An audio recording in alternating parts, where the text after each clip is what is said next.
Okay, let's continue on the next step in ethical hacking, which is called the scanning in brief. Scanning is when you do, after reconnaissance, after you have found the IP addresses, the domains and all that, whatever passive information you can get, we go for the active step, which is called the scanning.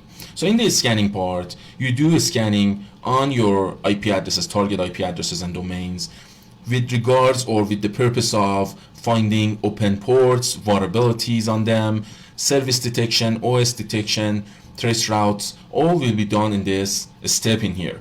So first, let's test if our targets are up and running. So turn on your Windows 2008 Metasploitable 3 and Ubuntu 1. So those two machines should be turned on this step.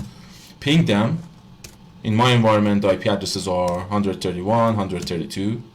So look at the TTLs. This one is the Windows, this one is the Linux one, because the TTL of 64 is Linux, TTL of 128 is Windows. Let's continue. This is how we do NMAP scanning based on experience. I will explain every step in here or every option in here. So first we need sudo for some of the operations NMAP wants to done with network packets. Sudo NMAP. The first thing that we tell NMAP in a lot of situations is -pn.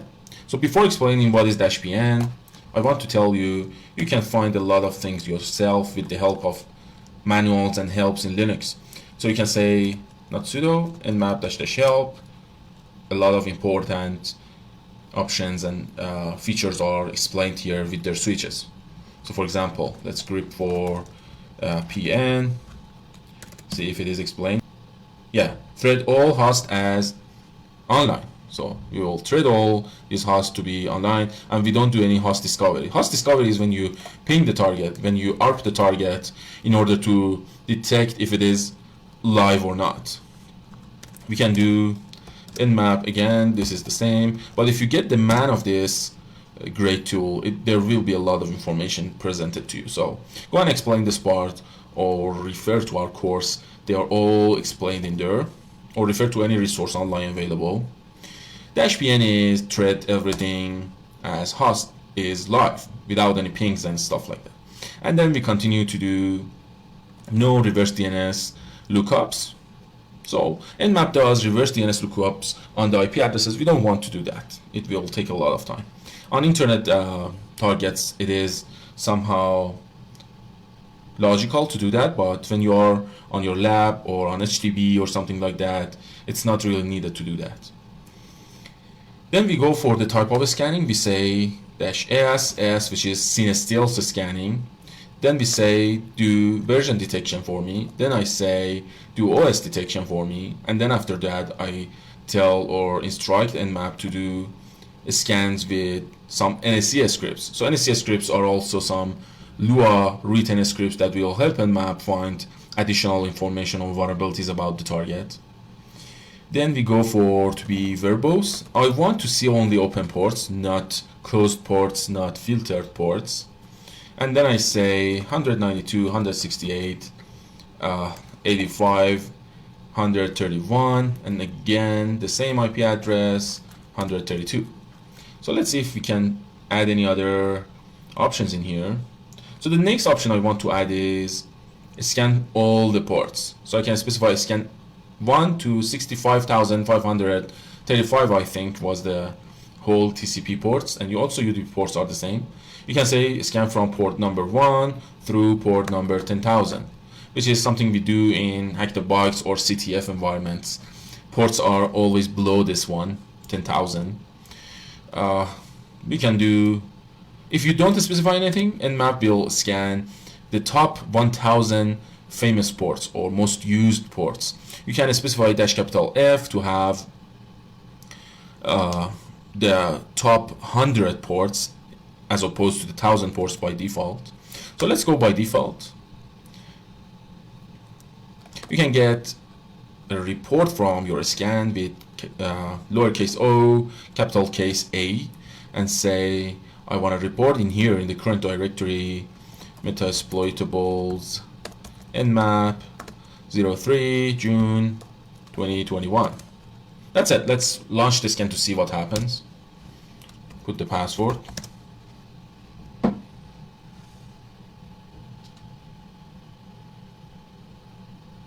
So you see open ports are displayed to us as it goes on. This is because of dash lowercase v here, which says be verbose. Okay, service detection is ongoing. Scanning was done. Service detection is because of this option here, dash sv.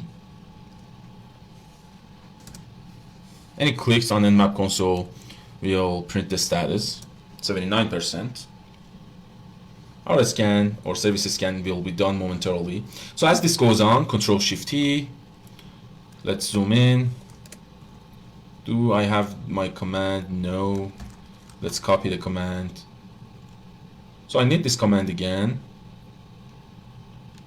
I want to do NSC scans, so it's a good idea that you see NSC scans in here. A lot more quicker, but with NSC, instead of default scripts, we specify dash scripts and we say vul. This will scan for vulnerabilities for us. And also I will add timing of insane to be much more faster this time to see what is the difference. Let's move on. Put the password. So NSC scripts on the other scan, the old scan is ongoing. These are default scripts, but this one will search for vulnerabilities for you. It will come back after the scans are done. Okay, now as you see the scans are done, you wait for your scans to be done and continue with me. So here, Nmap scan report for this IP address, host is up, the port 21 stayed open, service FTP, the version of the service. So these have a lot of explanations to do. You have to search for the version, for the CVEs, how to search for the exploits. Everything is analyzable and researchable, which you should learn how to look for it. The port 22, port 80, the file names that are detected. So these are NSC scripts results. On port 111, port 445, this port right here, which is COPS, printers, and others. So this is a default NSC script results in here, and also for the Windows one you see other results. We have results in here. The type of the OS is also detected at the end right here. It's a general guess, but in here service info Windows Server 2008 R2. So the Windows OS version is detected. Was the Ubuntu one detected too? Let's see. Here we are, yeah, right here. From this banner you can understand that it's an Ubuntu 14.01.04, but device is general purpose, running Linux, this version. So these are all nodes. From the kernel we can understand if you are facing an updated Linux or server or operating system, or you are facing an outdated one which can be exploited in a lot of ways, also in a privilege escalation way after you get an initial access to the target. So there's a lot to this. We have the Windows results and other information here. If you get LL, you see here we have metasploitable reports in here. So less on the Nmap report.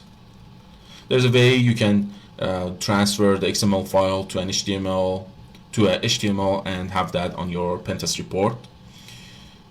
So here is the NSC script with vulnerabilities. You see it's completely different. It will search for vulnerabilities for you. Again, version detection and stuff, but some enumeration is done on the directories.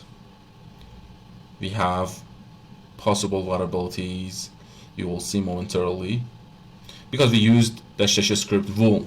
So you see the COPS has vulnerabilities in here. 3 vulnerabilities are indicated.